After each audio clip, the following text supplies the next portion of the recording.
Brad Williams, Excel primed. Place a 3-row by 3-column list into a new single column, dealing with blanks, errors, blanks and errors. I know what you're saying. I don't want to hear it. I'm going to repeat this and make sure you guys understand the flow here. Notice our columns. Notice the outputs. Notice the recall. What do I mean by that? I want you to understand why the blanks are blanks without me explaining. How many rows are there? 1, 2, 3, 4, 5, 6, 7, 8, 9, 10, 11, 12.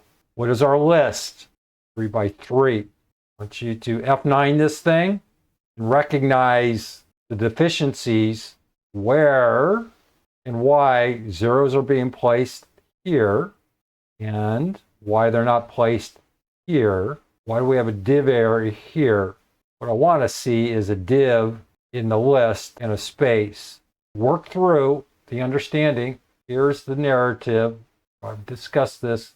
Here are the 3 examples that match this output. Walk through this thing. Visualize how this thing is transpiring.